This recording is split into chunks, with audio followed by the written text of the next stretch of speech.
Hello students, good afternoon to all of you. Welcome to Nimbus learning powered by engineers academy. दोस्तों, last class तक हमने discuss किए थे MCQ booklet जो engineers academy की है, जिसमें वेरियस स्टेट एई और जेई के क्वेश्चंस का कॉम्बिनेशन था, वो हम डिस्कस कर चुके हैं। ठीक है। और उसके बाद हमने डिस्कस किया था गुप्ता एंड गुप्ता के क्वेश्चंस। तो आज के सेशन में हम एसएससी जेई के ओल्ड क्वेश्चन सॉल्व करने वाले हैं। ओके, तो चलिए स्टार्ट करते हैं। देखिए, पहला क्वेश्चन जो है, क्वेश्चन देखना, for the preparation of highways. Good afternoon Naveen. For the preparation of highways, A option है longitudinal sections are required, B है cross sections are required, C है both of these और D है none of these। ठीक है, तो क्या हो जाएगा, हमें क्रॉस सेक्शंस की भी रिक्वायरमेंट होती है और लॉन्गिट्यूडिनल सेक्शंस की भी रिक्वायरमेंट होती है। तो आंसर हो जाता है option C. Then question number 2 देखिए, the recommended camber for water bound macadam road is, ये बहुत बार पूछा जाता है। ओके, तो बताइए कैम्बर कितना होता है, 1/33 से 1/40 होता है डब्ल्यूबीएम रोड्स के लिए। ओके, तो बी आंसर हो जाएगा। देन थर्ड क्वेश्चन देखिए, the ideal form of the curve for the summit curve is. ठीक है, समिट कर्व क्या होता है, इसे चढ़ाई वाला रोड होता है इस तरह का। यहाँ पर प्रॉब्लम क्या आती है, साइड डिस्टेंस की प्रॉब्लम आती है। तो इसका मैंने डिस्कस भी किया था, आपको लिखवाया भी था कि जो सर्कुलर शेप है that is ideal for summit curves. ठीक है, जनरली हम पैराबोलिक बनाते हैं। ठीक है, क्योंकि पैराबोलिक कर्व बनाना प्रैक्टिकली बहुत सिंपल होता है, इसलिए हम प्रेफर करते हैं पैराबोलिक कर्व बनाना। लेकिन आइडियल शेप पूछिए तो दैट इज सर्कुलर। ओके, बहुत सारी बुक्स में गलत आंसर मिलेगा आपको, लेकिन आइडियल शेप याद रखना, समिट कर्व के लिए सर्कुलर होती है और जनरली हम पैराबोलिक बनाते हैं सिंप्लीफिकेशन के लिए। ठीक है। ओके, क्यों होती है वो भी मैंने डिस्कस किया था, नोट कराया था, क्योंकि इसके हर एक सेक्शन पर जो साइड डिस्टेंस है that is constant. Okay, side distance constant होगी यहाँ पर। समिट कर्व के लिए पूछ रहा है ना, समिट कर्व में जो सिग्निफिकेंट फैक्टर है वो है साइड डिस्टेंस। ठीक है, यहाँ पर साइड डिस्टेंस की प्रॉब्लम आती है, डिस्कस किया था मैंने, लिखवाया भी था आपको, आपको रिमाइंड कर रहा हूं मैं कि यहाँ पर अगर देखो कि अगर सर्कुलर के अलावा कोई और कर्व हमने प्रोवाइड किया तो हर सेक्शन पर जो साइड डिस्टेंस है वो वेरी करेगी। अब मान लीजिए किसी सेक्शन पर साइड डिस्टेंस ज्यादा होगी तो हम एक्सेलरेट कर देंगे, स्पीड बढ़ा देंगे, फिर पता लगा कि यहाँ पहुंचते ही साइड डिस्टेंस एकदम से कम हो गई। ठीक है, तो एक्सीडेंट की पॉसिबिलिटी रहेगी। तो हम ऐसा शेप प्रेफर करेंगे, ऐसा शेप आइडियल शेप होगा जिसके हर सेक्शन पर साइड डिस्टेंस कांस्टेंट हो, तो जिससे कांस्टेंट स्पीड से व्हीकल मूव कर सके, जिससे एक्सीडेंट की पॉसिबिलिटी मिनिमम हो जाए। तो आइडियल शेप तो होगी सर्कुलर, और पूछे कि जनरली कौन सा प्रोवाइड करते हैं, that is parabolic. Okay, spiral shape जो होती थी वो ट्रांजिशन कर्व के लिए आइडियल शेप होती थी। स्पाइरल जो होती थी वो ट्रांजिशन कर्व के लिए आइडियल होती थी, यहाँ पर समिट कर्व के लिए पूछा है। ओके, तो कोई कंफ्यूजन नहीं होना चाहिए। देन क्वेश्चन नंबर 4 देखिए, camber in the road is provided for effective drainage, ये बहुत बार रिपीट हुआ है एसएससी जेईई में, अदर एग्जाम्स में पूछा जाता है, आपको सबको पता ही है। देन क्वेश्चन नंबर 5 देखिए, the curve provided at the change of gradient is called, बताइए आंसर बताइए इसका, फिफ्थ का वर्टिकल कर्व। ठीक है, अगर ग्रेडियंट चेंज हो रहा है, अगर ऐसे दो कर्व्स, दो रोड्स को हम कनेक्ट करें जिनका ग्रेडियंट डिफरेंट है, तो उसको हम वर्टिकल कर्व बोलेंगे। ठीक है, और हॉरिजॉन्टल कर्व कैसे हम बोलेंगे, it is a curve provided for the change of direction. ठीक है, हॉरिजॉन्टल कर्व क्या होता है, डायरेक्शन चेंज करने के लिए हम प्रोवाइड करते हैं, it is provided for change of direction, ये भी पूछा जाता है। ठीक है, चेंज ऑफ ग्रेडियंट अगर है तब वो वर्टिकल कर्व होगा। ओके, देन सिक्स्थ देखिए, the camber for hill roads in case of bituminous surface is adopted as, बताइए हिल रोड्स के लिए, बिटुमिनस सरफेस के लिए कैम्बर कितना होता है। हिल रोड वैसे हमारे सिलेबस में होता नहीं, लेकिन एसएससी में क्वेश्चन पूछे हुए हैं।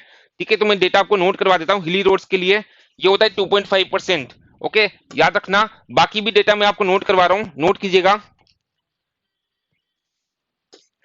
फॉर हिल रोड्स, याद रखना हिल रोड्स के लिए है।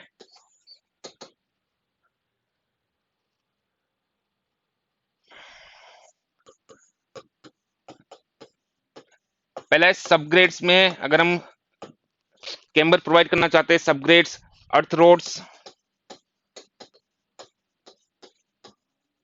शोल्डर्स। ठीक है, तो इनमें जो कैम्बर रिकमेंडेड है कितना होता है, 3% टू 4%।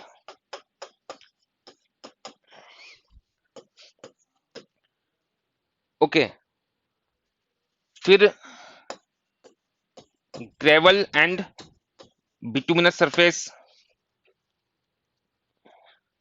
या ग्रेवल एंड WBM सरफेस, इसके लिए होता है 2.5% से 3%।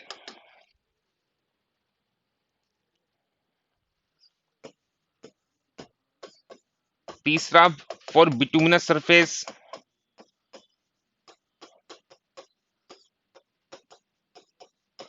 इसके लिए 2.5%।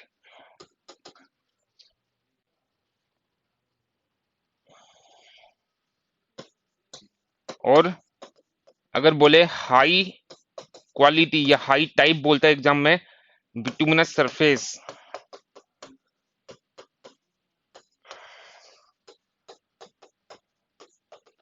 ठीक है, और सीमेंट कंक्रीट रोड,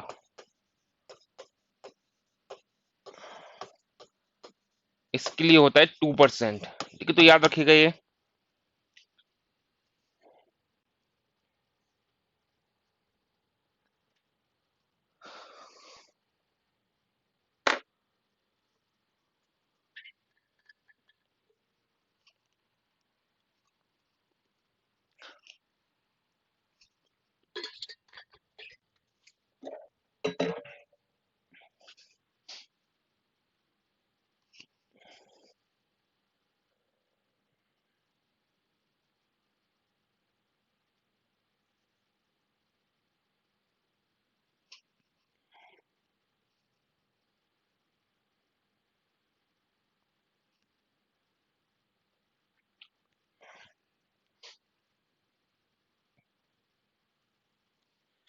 ओके, फिर देखिए नेक्स्ट क्वेश्चन,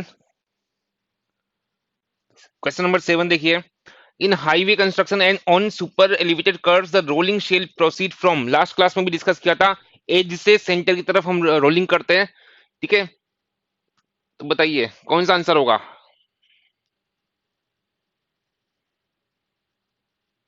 ये ऑप्शन है side towards the centre.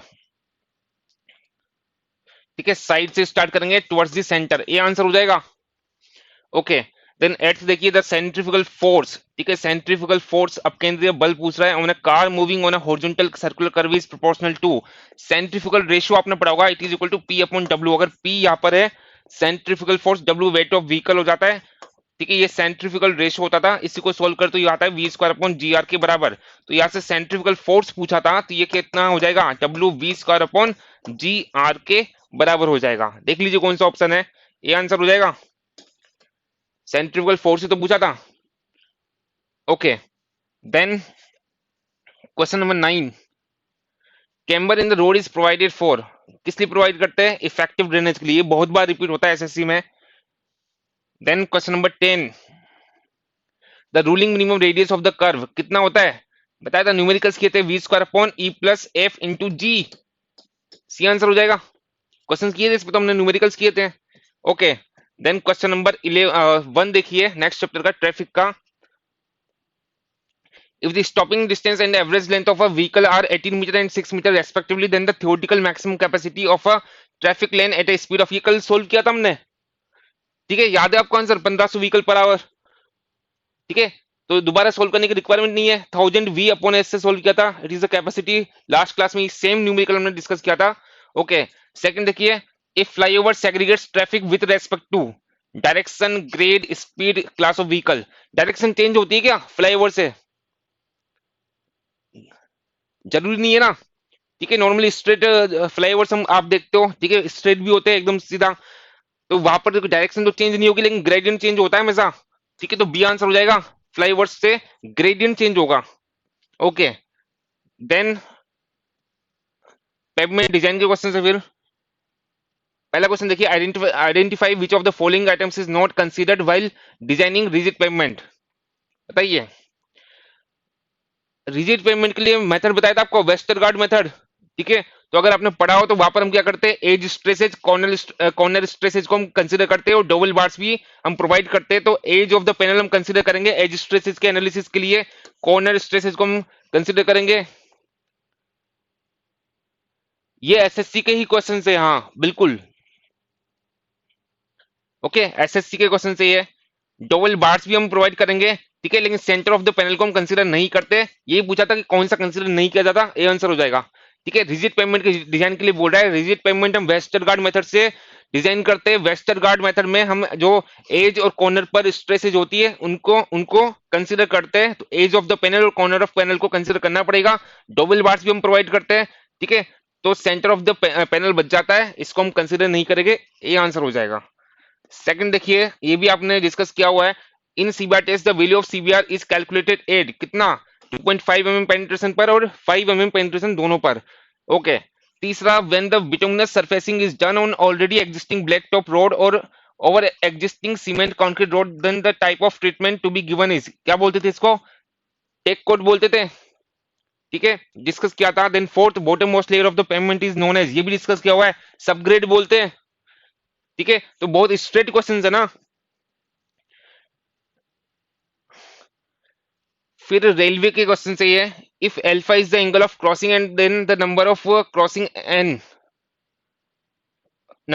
N according to centre line method is given by, ठीक है, एन का फॉर्मूला पूछ रहा है, याद है किसी को, बताइए।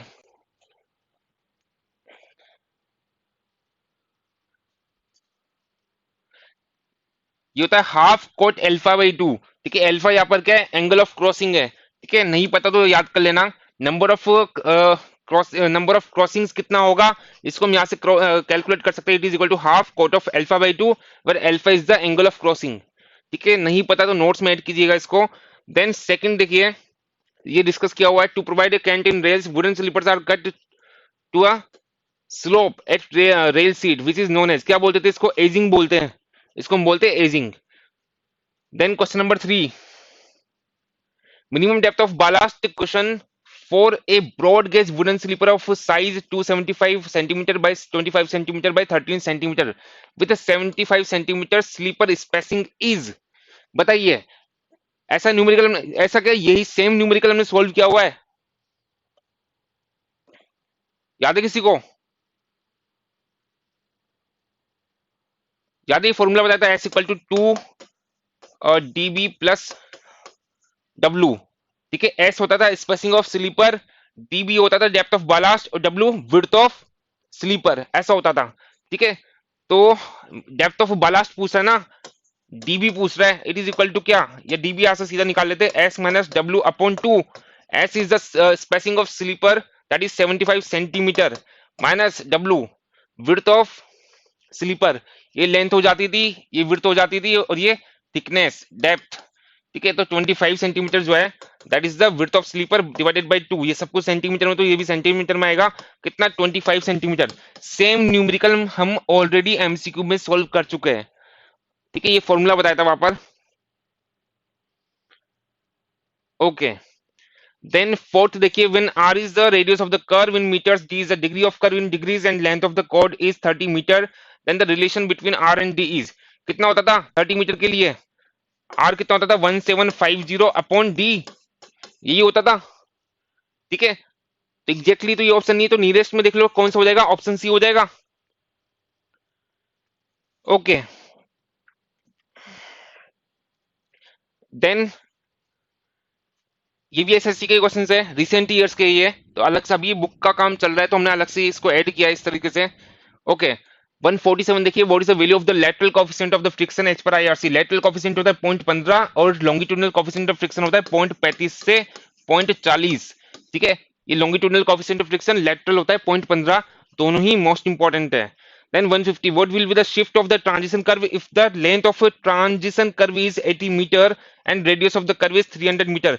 Shift of curve क्या होता था, चाहे रेलवे हो चाहे हाईवे हो, it is equal to length of transition curve का स्क्वायर, एलएस का स्क्वायर अपॉन 24 आर, ठीक है, और लेंथ ऑफ ट्रांजिशन कर्व कितना दिया है 80 दिया है, 80 का square upon 24 R, R is the radius of curve which is 300 metre, ठीक है, तो ये शिफ्ट आ जाएगा। ओके, कितना आ रहा है, बताइए कितना आ रहा है,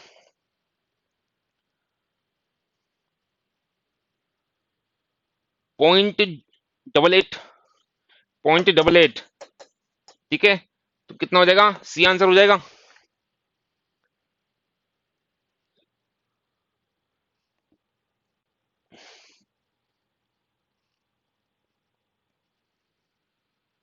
ओके, फिर देखिए next question 102, which of the following property of bitumen is related to the Pensky Martens test? A option है डक्टिलिटी, बी सॉफ्टनिंग पॉइंट, तीसरा फ्लैश एंड फायर पॉइंट, और डी है विस्कोसिटी। कौन सा टेस्ट करते हैं पेंस्की मार्टिन अपैरेटस से? बताइए।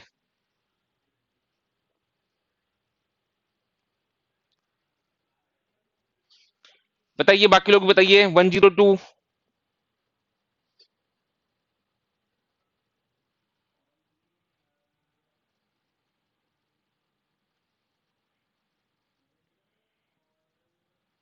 ओके, करेक्ट है आपका। देन 110, बताइए in the softening point test of the bitumen with the help of ring and bolt apparatus what is the diameter of the steel ball? ठीक है, ये भी याद रखना, सॉफ्टनिंग पॉइंट टेस्ट के लिए कौन सा apparatus यूज करते हैं? Ring and ball apparatus। Okay,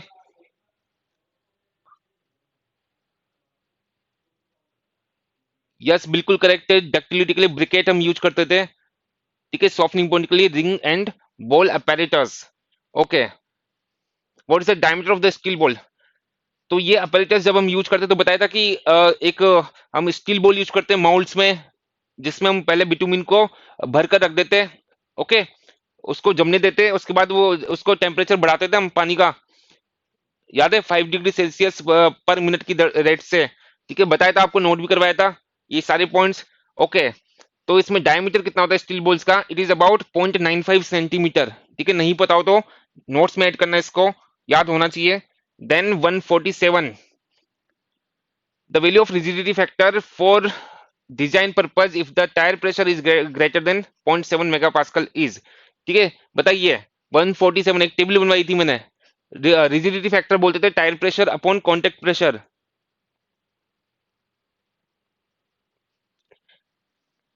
देखिए ना, 0.95 सेंटीमीटर। ठीक है, 95, सॉरी कितना हो गया, 10 mm का अबाउट हो गया। 147 बताइए, ये पहले डिस्कस कर चुका हूँ, एक टेबल बनवाई थी हमने। वन तो हो ही नहीं सकता ना, इसका बताइए 147 का रिजिडिटी फैक्टर याद हो तो मैंने बताया था, it is a ratio of tyre pressure to contact pressure. जब टायर प्रेशर ग्रेटर देन 1 होता था, ठीक है, सॉरी 0.7 होता था, टायर प्रेशर ग्रेटर देन 0.7 होता था, तब जो रेशियो आता था वो लेस देन 1 आता था। भूल गए आप लोग? टेबल नोट करवाई थी मैंने, सेम क्वेश्चन किया भी था। ठीक है, जब टायर प्रेशर लेस देन 0.7 होगा तब उस केस में जो रिजिडिटी फैक्टर है वो ग्रेटर देन 1 हो जाएगा। और जब टायर प्रेशर जो है that is equal to 0.7 megapascal, तब उस केस में रिजिडिटी फैक्टर हो जाएगा 1 के बराबर। ये तीन कंडीशंस बनती थी, टेबल नोट करवाई थी, ये देखना उसको।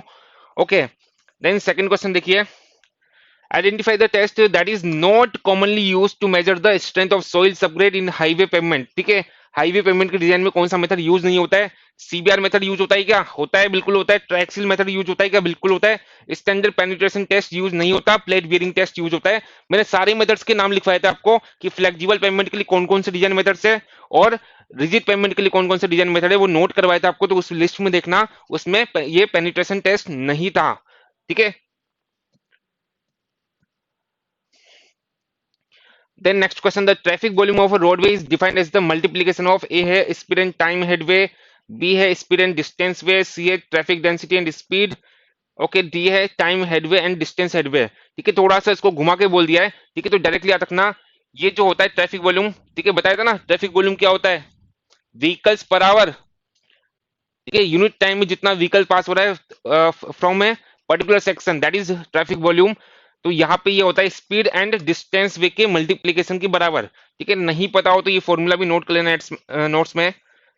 देन 38 देखिए, maximum allowable grades are lower for railways than for highways, the reason is. Question में बोलना चाह रहा है कि जो मैक्सिमम ग्रेड है, ग्रेड मीन स्लोप, ठीक है, ग्रेडियंट की बात कर रहा है, वो रेलवेज के केस में कम लिया जाता है as compare to highways. Roads की कंपेरिजन में जो रेलवे ट्रैक से वहां पर मैक्सिमम ग्रेड जो है कम लिया जाता है, उसका रीजन क्या है? ये ऑप्शन है steel wheel on steel rails have greater frictional coefficient than rubber tyres on pavements.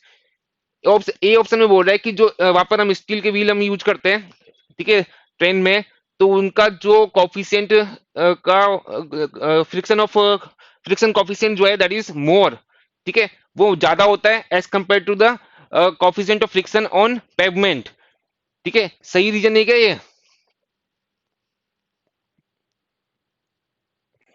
बिल्कुल सही है, होता है ना ऐसा। स्टील का रेजिस्टेंस ज्यादा होगा एज कंपेयर टू द जो भी रेजिस्टेंस है किसका, पेवमेंट पे जो रेजिस्टेंस होगा ना उससे ज्यादा स्टील का रेजिस्टेंस होता है, ठीक है। तो ए आंसर हो जाएगा। भाई ये बोल रहा है कि मैक्सिमम अलाउबल ग्रेड कितनी है, मतलब जो रेलवेज में है वो हम कम लेते हैं as compare to the highways, ठीक है। क्यों लेते हैं, एक पॉइंट देखिए, ये बोलना चाह रहा है steel wheel on steel rails have greater frictional coefficient than rubber tyres on payment. एक तो केस इमेजिन कीजिए कि रोड है, उस पर कोई व्हीकल जा रहा है, तो जो पेमेंट सरफेस है इस पर जो व्हील्स है ना इसके कांटेक्ट में होंगे तो इनके बीच में कुछ फ्रिक्शनल इफेक्ट भी होगा। तो यहाँ पर कुछ कॉफिशिएंट ऑफ फ्रिक्शन है, इसको एफ आर बोलता हूँ। रोड्स के केस में ये कुछ फ्रिक्शनल रेजिस्टेंस है। दूसरा रेलवे ट्रैक है, उस पर जो ट्रेन जाती है, यहाँ पर हम स्टील के व्हील्स हम यूज करते हैं, स्टील के व्हील्स यूज करते हैं, तो यहाँ पे क्या होगा, फ्रिक्शनल रेजिस्टेंस ज्यादा होगा, ठीक है। रेल के केस में फ्रिक्शनल रेजिस्टेंस ज्यादा होगा as compare to the pavement.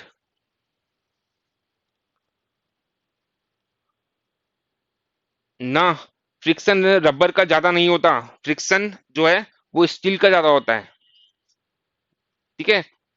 Friction steel के केस में ज्यादा होगा। ओके, तो ये आंसर हो जाता है इसका। Then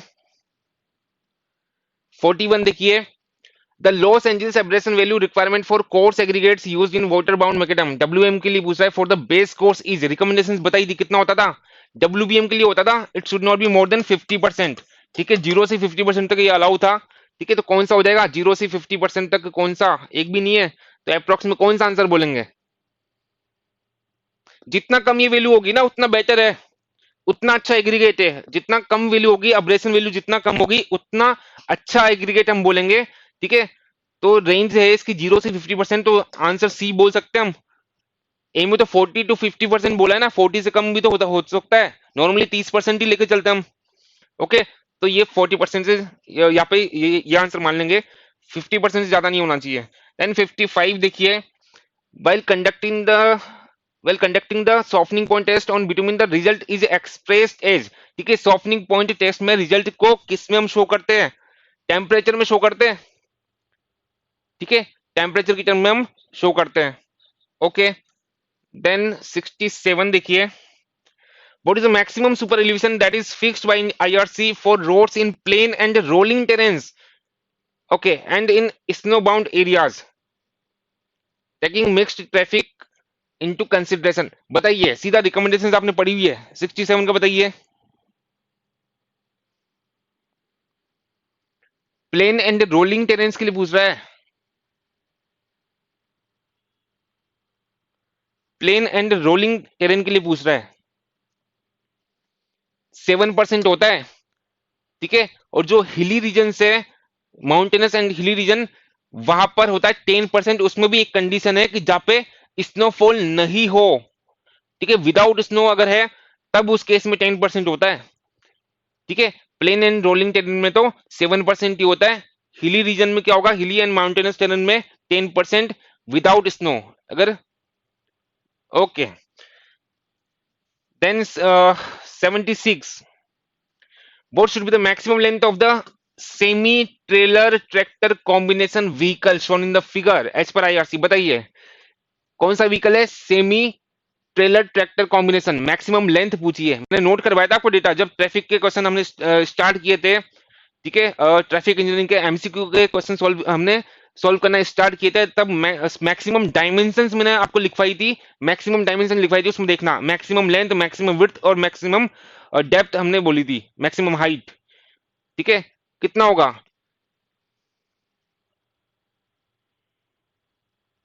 semi trailer tractor combination है, इसके लिए होता था 16 मीटर, ठीक है। देखना उसमें टेबल में मैंने आपको नोट करवा रखा है, ठीक है। इस केस में होता था 16 मीटर, आपको ऑलरेडी बताया हुआ, तो एक बार उसमें ट्रैफिक में देखना। Okay, then question number 9, in E30 grade of bitumen, A stands for, A का मतलब क्या होता है ऐसा पूछना चाह रहा है। ए का मतलब क्या होता है बताइए,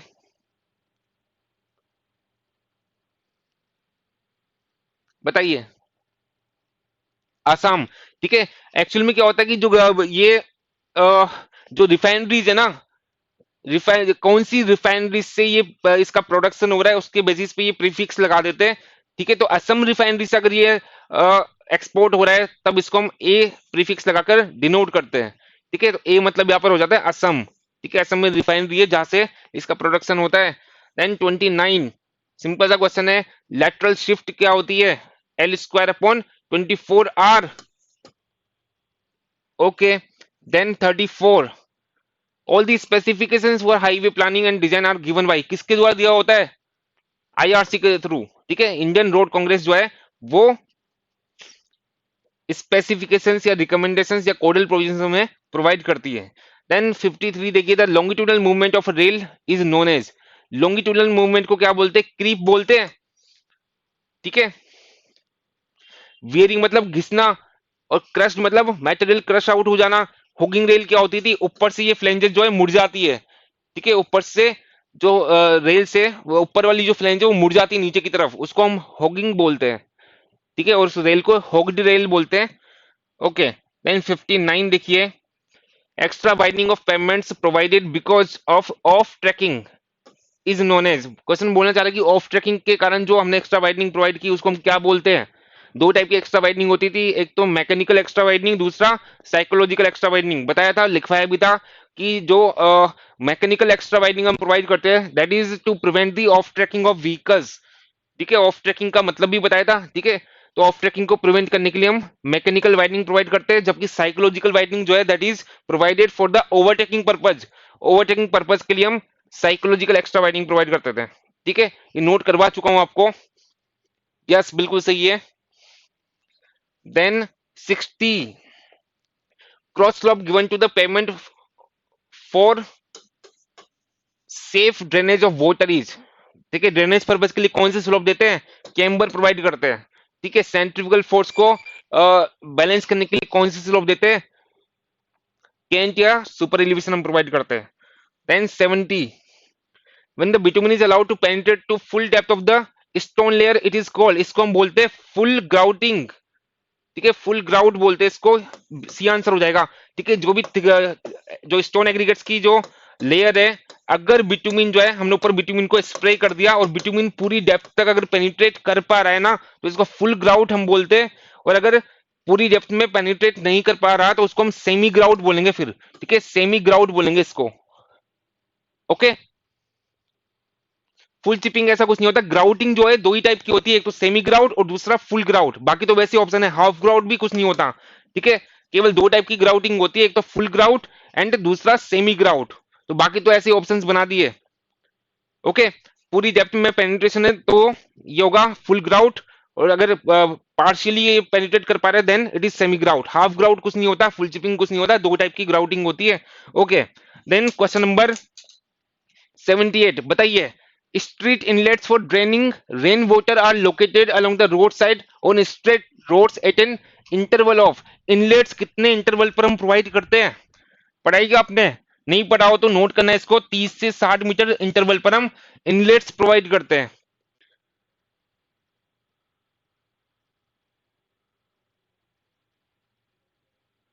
कौन सी बुक में दिया हुआ है,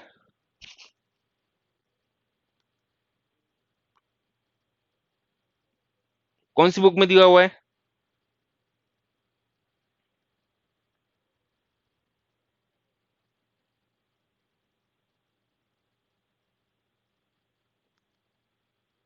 डक्टिलिटी जो है वो हमेशा बिटुमिन की ज्यादा होती है। ठीक है, बिटुमिन की ज्यादा होती है, इसी इसी कारण से हम उसको प्रेफर करते हैं। नॉर्मली टार हम रोड कंस्ट्रक्शन में यूज नहीं करते, तो उसका एक मेन रीजन ये भी है कि हमें ज्यादा डक्टिलिटी रिक्वायर्ड होती है। ठीक है, जो टार है वो उसकी विस्कोसिटी ज्यादा होती है, काफी ज्यादा विस्कस होता है वो।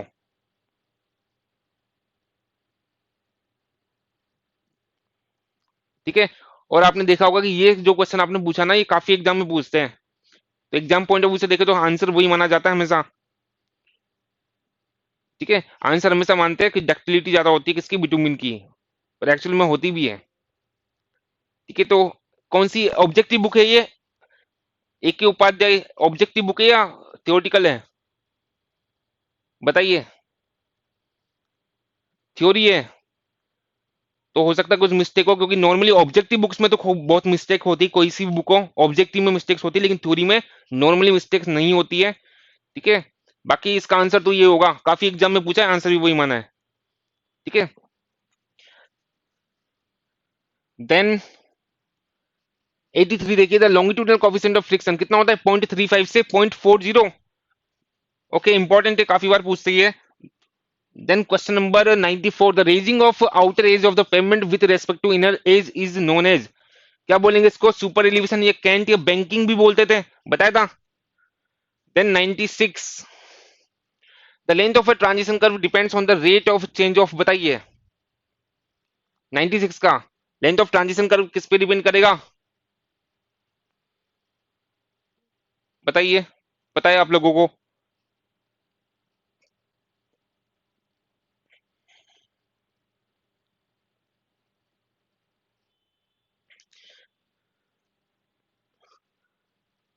लेंथ ऑफ ट्रांजिशन कर्व का आपने फॉर्मूला पढ़ा होगा ना, लेंथ ऑफ ट्रांजिशन कर्व का फॉर्मूला पढ़ा होगा आपने, एक तो इस टर्म में V cube upon C R, small V cube upon C R, या 0.0 कितना होता था 215 ऐसा करके कुछ होता था, capital V cube upon C R. ठीक है, तो सी क्या होता था, it is the rate of change of centrifugal acceleration. ठीक है, rate of change of centrifugal acceleration होता था, तीनों फॉर्मूले लिखवाए थे मैंने, आईआरसी वाला, सुपर एलिवेशन वाला और ये वाला, तीनों से हम कैलकुलेट कर सकते हैं। तो यहाँ पर किस पे डिपेंड करेगा, स्पीड की टर्म भी है, स्पीड पे भी करेगा, ओके, सेंट्रीफ्यूगल एक्सेलरेशन पे भी करेगा, और रेडियस ऑफ कर्व पे भी करेगा। ठीक है, लेकिन अब आंसर क्या होगा, स्पीड की तो पॉसिबिलिटी नहीं है ना, इससे पहले ही बोलते रेट ऑफ चेंज ऑफ क्या, rate of change of speed थोड़ी हम कंसीडर करते हैं, हम स्पीड कंसीडर करते हैं, लेकिन rate of change of speed थोड़ी कंसीडर करते हैं। तो रेट ऑफ चेंज ऑफ किसकी कंसीडर करते हैं हम, सेंट्रीफ्यूगल एक्सेलरेशन की, सी आंसर होगा। ठीक है, अगर ये पोर्शन नहीं देता ना तब हम स्पीड बोल सकते थे। ठीक है, तब हम स्पीड बोलते हैं, सेंट्रीफ्यूगल एक्सेलरेशन नहीं बोलते, rate of change of centrifugal acceleration होता है, तब उस केस में डी आंसर होता। तो कंफ्यूजन नहीं होना चाहिए यहाँ पे।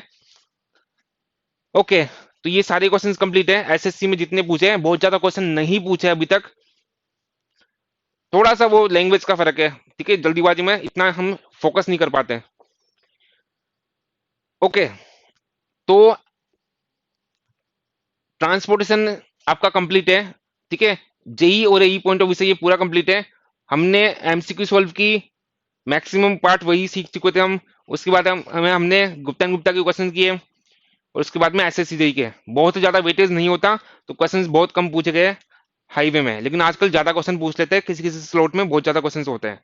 ठीक है, आपने देखा होगा कि तूफानी सीरीज में कुछ एक पेपर में 12-12 क्वेश्चन भी थे। ठीक है, ट्रांसपोर्टेशन के, वो लास्ट वाले क्वेश्चन वही थे जो अभी रिसेंटली पूछे हैं। ओके, तो ये सेशन कंप्लीट है। बताइए आपको और कुछ पूछना हो तो।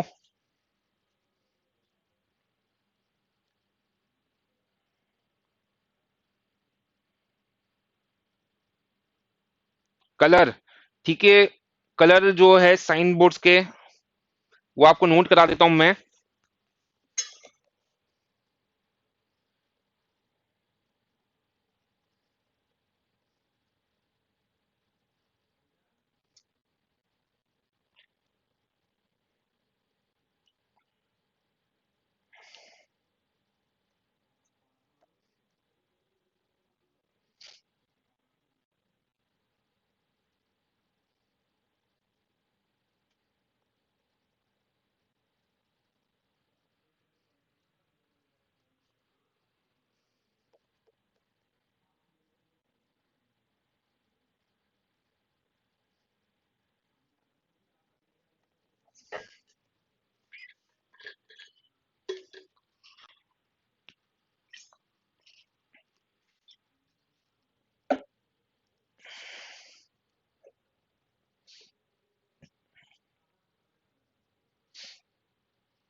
लिखो पहला इसमें।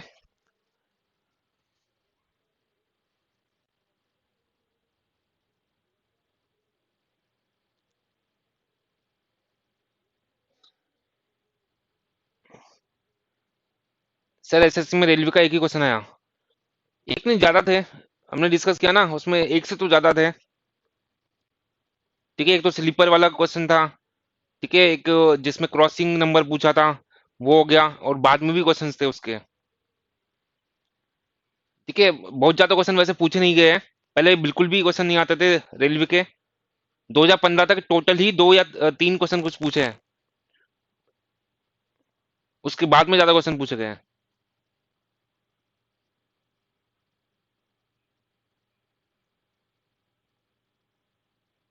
ओके, तो नोट कीजिए इसे।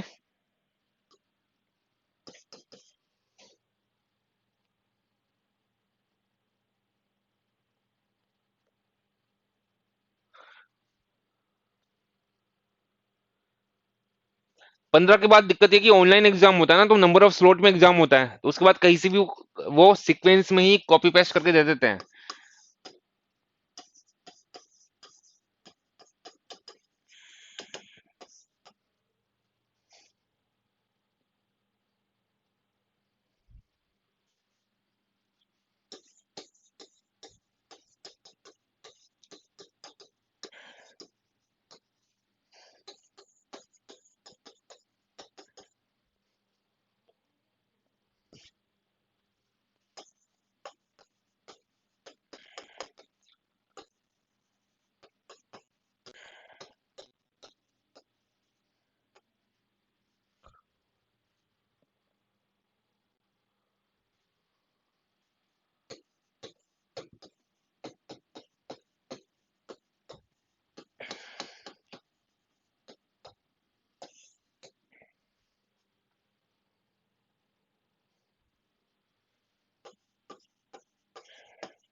इनकी शेप और कलर दोनों ही इंपॉर्टेंट है, खासकर जो शेप है ना वो पूछी जाती है।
इसका देखो नो स्टॉपिंग या स्टैंडिंग साइन है। इसकी शेप है सर्कुलर और कलर कैसा होता है, ब्लू बैकग्राउंड होता है विथ रेड बॉर्डर। ठीक है, and two obliques at 45 degree angle and perpendicular to each other. ठीक है, मतलब कैसा हो गया।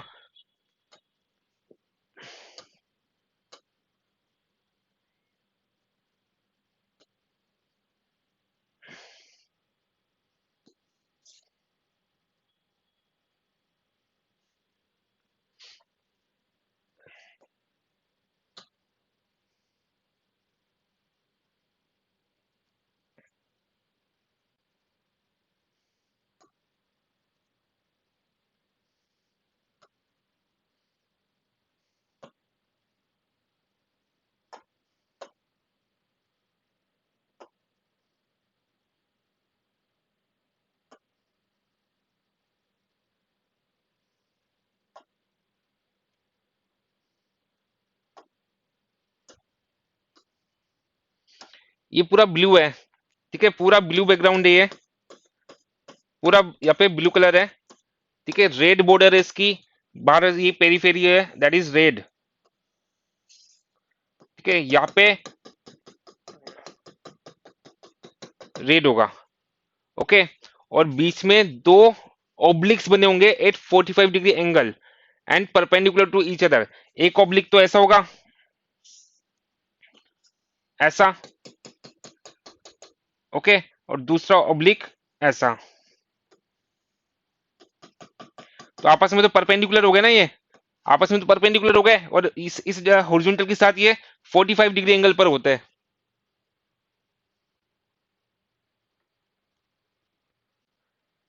आया समझ में ये? ब्लू बैकग्राउंड है और इसकी जो पेरीफेरी है दैट इज रेड, और यहाँ पे दो ऑब्लिक लाइंस बनी हुई है इस तरह से क्रॉस में। और कैसा क्रॉस है, दोनों आपस में परपेंडिकुलर है। ठीक है, और हॉरिजॉन्टल के साथ देखा ना तो ये एंगल 45 है, हॉरिजॉन्टल के साथ 45 डिग्री एंगल है। ठीक है, तो वही लिखा है blue background with red border and two oblique red bars at 45 degree angle. ठीक है, हॉरिजॉन्टल से 45 डिग्री एंगल है and perpendicular to each other, एक दूसरे से तो परपेंडिकुलर है ये।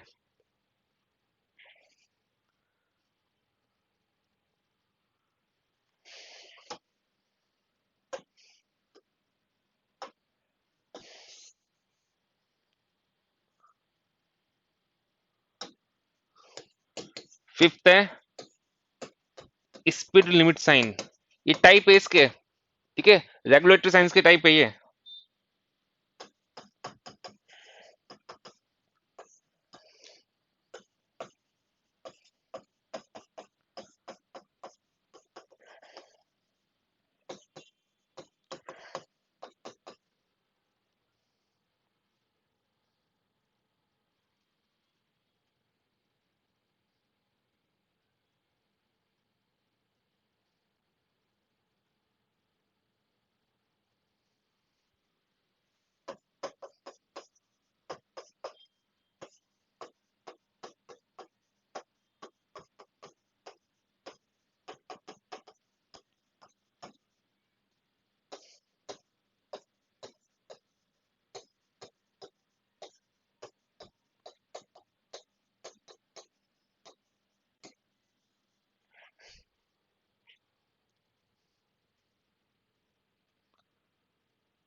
ठीक है। स्पीड लिमिट साइन का क्या कलर होता है? White background with red border and black numerals. Speed लिखी होगी ना, वो ब्लैक डिजिट में होगी, उसका बैकग्राउंड व्हाइट होगा।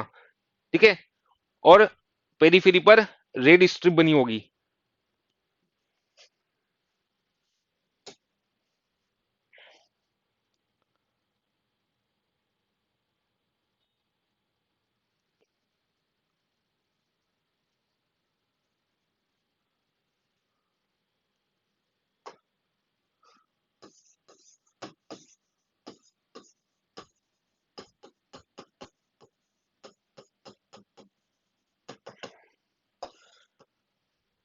और सिक्स्थ इसमें नो पार्किंग साइन, तो इसकी शेप भी सर्कुलर ही होती है।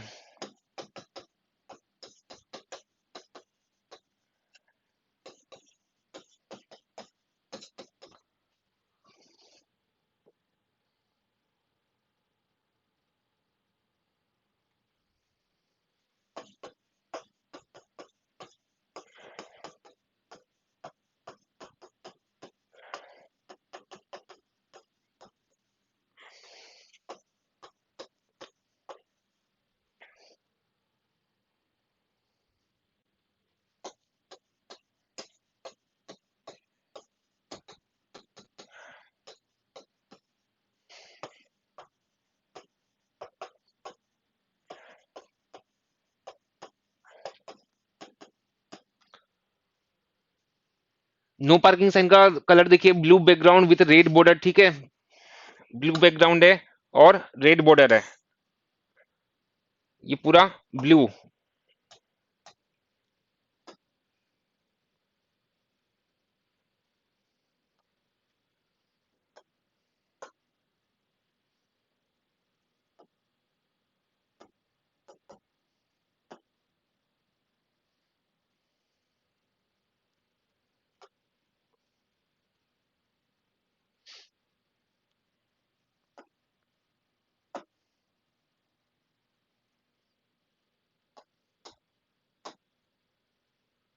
ठीक है, ब्लू बैकग्राउंड है पूरा, ये पूरा यहाँ पे ब्लू फील्ड है।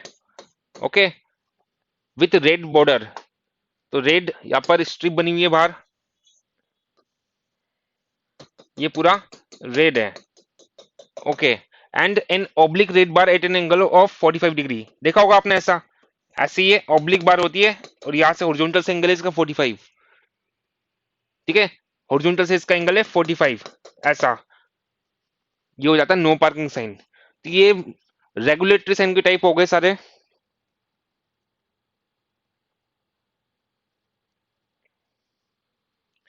ओके,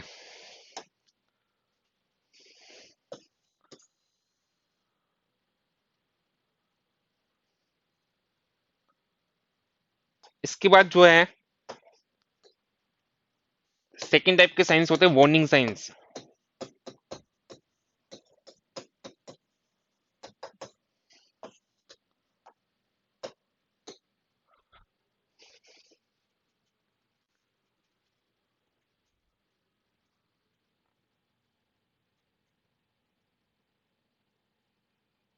हॉर्न वाला तो डिफरेंट होता है, उसमें वो बना होता है, हॉर्न बना होता है उसमें तो।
वार्निंग साइन का colour white background with red border, ठीक है, स्ट्रिप होगी पेरीफेरी पर रेड की, रेड कलर की, एंड ब्लैक सिंबल्स इसमें होंगे।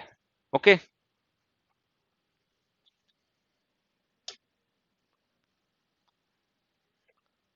इसके बाद जो है एक और टाइप का होता है इंफॉर्मेटिव साइंस।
ठीक है, तो ये सारे साइंस हो गए जो कॉमन है। हॉर्न वाला शेप एंड कलर, देखिए जो हॉर्न वाला होता है ना, उसमें क्या होता है कि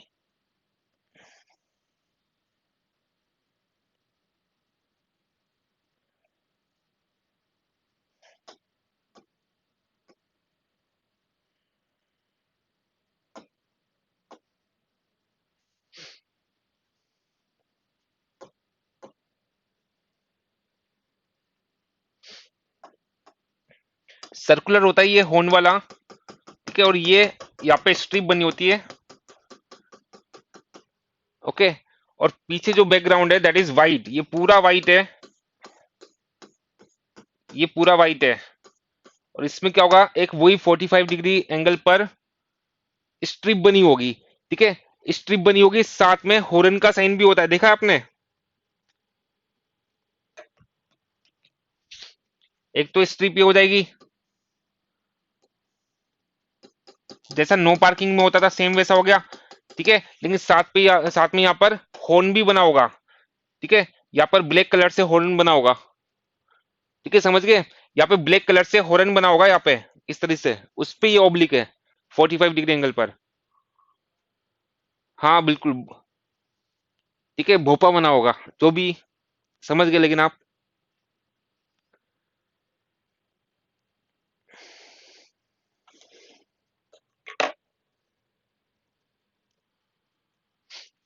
okay,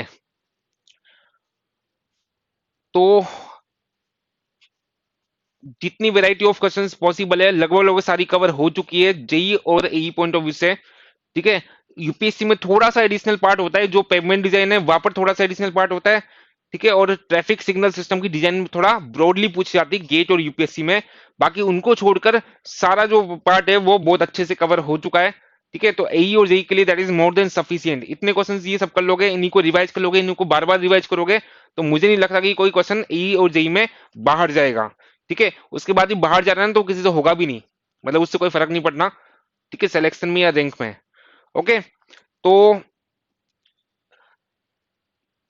Gupta and Gupta MCQ और एसएससी के क्वेश्चंस, एसएससी के क्वेश्चंस भी ऑलमोस्ट पहले हम डिस्कस कर चुके हैं, वो आपके कॉन्फिडेंस के लिए हमने वापस से डिस्कस किया, लेकिन ऑलमोस्ट क्वेश्चन जो है एक आध क्वेश्चन को छोड़ के सारे रिपीटेड थे जो हम पहले डिस्कस कर चुके हैं। तो बार बार आप एमसीक्यू और गुप्ता एंड गुप्ता को रिपीट कीजिए, इन्हीं को बार बार रिवाइज करना है। ठीक है, स्टूडेंट्स गलती क्या करते हैं, नंबर ऑफ बुक सोल्व करने लग जाते हैं, तो उसमें क्या होता है कि रिपीटेशन होता है, वो तो टाइम वेस्ट होता है उनको सोल्व करने में। इन्हीं पे कमांड कीजिए बार बार, और बार बार कमांड करने से क्या होगा कि बहुत अच्छी स्पीड आपकी मेंटेन हो जाएगी। ओके, तो हाईवे में, ट्रांसपोर्टेशन में हम इतना ही पढ़ेंगे। जो प्रैक्टिस सेशन था यहीं पे कंप्लीट होता है ट्रांसपोर्टेशन का। जो भी नेक्स्ट सब्जेक्ट होगा आपके शेड्यूल में, कौन कौन से सब्जेक्ट बचे आपके, कौन कौन से सब्जेक्ट अभी रिमेनिंग है प्रैक्टिस में?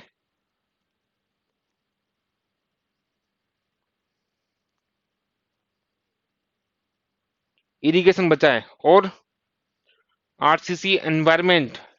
ओके, तो आई थिंक कि अब नेक्स्ट जो है आरसीसी का स्टार्ट होगा। ओके, कल से, जहां तक मुझे इन्फॉर्मेशन है, बाकी आपको मैनेजमेंट से इन्फॉर्मेशन मिल जाएगी। ओके, तो जो रिमेनिंग जो सब्जेक्ट्स हैं वो जल्दी आपके स्टार्ट होने वाले हैं। मेजर सब्जेक्ट है आरसीसी, जो है काफी मेजर सब्जेक्ट है, वेटेज ज्यादा होता है, बीएमसी का वेटेज ज्यादा होता है। तो आप अगर आरएसएमएसएसबी की तैयारी कर रहे हो तो आरसीसी और बीएमसी को बहुत अच्छे से करना, बहुत ज्यादा इनका वेटेज होता है। ठीक है, अदर एग्जाम्स में भी ज्यादा होता है, एसएससी में आपने देखा होगा कि ऑन एन एवरेज 25% क्वेश्चन जो होते हैं वो अकेले बीएमसी से हो जाते हैं। अगर हम एवरेज निकाले ना अभी तक की एसएससी की, 2004 से लेकर लास्ट लास्ट टाइम तक जो पेपर हुआ था, तो करीब करीब 25 क्वेश्चंस की एवरेज आती है बीएमसी की। ठीक है, आरसीसी के भी क्वेश्चन 10-12 क्वेश्चन तो आते ही है ऑन एन एवरेज। तो इसका इन दोनों का सब्जेक्ट, दोनों का वेटेज काफी अच्छा जाता है। ऑटो केड के लिए क्या करें? देखिए, ऑटो केड जो है ना, अगर आप बहुत सारे स्टूडेंट, लास्ट टाइम भी हुआ था कि जब वैकेंसी आई थी डब्ल्यूआरडी में, उसमें ऑटो केड था सिलेबस में, तो जैसे ही ऑटो केड को इंक्लूड किया लोगों ने कोचिंग ज्वाइन कर ली। कौन सी? ऑटो केड की कोचिंग। तो वो बहुत बड़ी बेवकूफी है। हम पूरा सॉफ्टवेयर पे कमांड नहीं कर सकते इतने कम टाइम में। ठीक है, और वो बेवकूफी भी है कि आप सॉफ्टवेयर पे कमांड करो। समझ लो, 5 नंबर का वेटेज है उसका, तो सॉफ्टवेयर पे कमांड करने से कुछ नहीं होगा। ठीक है, और वैसे भी वो थ्योरेटिकल पार्ट कुछ अलग होता है, प्रैक्टिकल बहुत डिफरेंट होता है। तो ऑटोकेड के जो बेसिक क्वेश्चंस है ना, वो आप कहीं से पढ़ो, यहाँ से आपको नोट्स मिल जाएंगे। समझ लो, ऑटोकेड सिलेबस में तो यहाँ से नोट्स भी मिल जाएंगे। अगर नहीं मिले तो मुझे फिर इन्फॉर्म कीजिएगा, तो आपको हम प्रोवाइड करवा देंगे। लास्ट टाइम जो थे, हमने स्टूडेंट्स को 47 क्वेश्चन दिए थे लास्ट टाइम। जब फर्स्ट टाइम जब ये डब्ल्यूआरडी का जो एग्जाम हुआ था, उसमें फर्स्ट टाइम जब ऑटोकेड को इंक्लूड किया था, हमने स्टूडेंट्स को 47 क्वेश्चन दिए थे। ओके, और पांचों क्वेश्चन उसमें से आए थे as it is copy paste. ठीक है, ऑप्शंस भी चेंज नहीं थे। समझ लो, तो बहुत ज्यादा पार्ट पढ़ना ऑटोकेड में बेवकूफी है, क्योंकि लिमिटेड पार्ट होता है जो थ्योरेटिकल पार्ट होता है, बेसिक बेसिक आपको पढ़ना होता है। उसके बाहर जा रहा है तो वो किसी से सॉल्व होगा नहीं, उससे कोई फर्क नहीं पड़ रहा फिर। ठीक है, ये सर से हम बात करेंगे, आपको प्रोवाइड करवा देंगे। ओके, और नहीं मिल पाए आपको तो फिर आप इन्फॉर्म कीजिएगा, कहीं से भी आपको प्रोवाइड कराएंगे। हमें भी वो क्वेश्चन चाहिए, बिल्कुल आपको प्रोवाइड हो जाएंगे वो। ठीक है, मेरे नंबर आपके पास होंगे ही। ठीक है, यहाँ से हम प्रोवाइड करवा देंगे, और फिर भी कोई दिक्कत रहे आपको तो आप कांटेक्ट कर लीजिएगा मुझसे। नंबर आपके पास है, आई थिंक लास्ट टाइम भी दिए थे स्टिल के टाइम।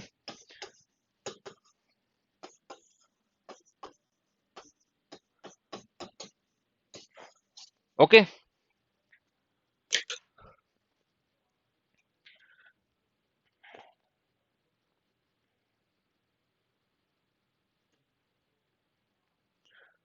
ओके, तो ठीक है, आज के सेशन में हम इतना ही पढ़ेंगे। नेक्स्ट जो सब्जेक्ट स्टार्ट होगा आपको इन्फॉर्मेशन हो जाएगी, आई थिंक कि आरसीसी स्टार्ट होगा, which is a major subject for any examination.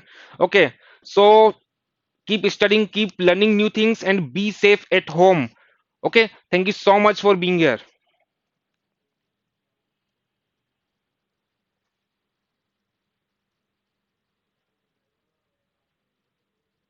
Okay Naveen, okay okay okay.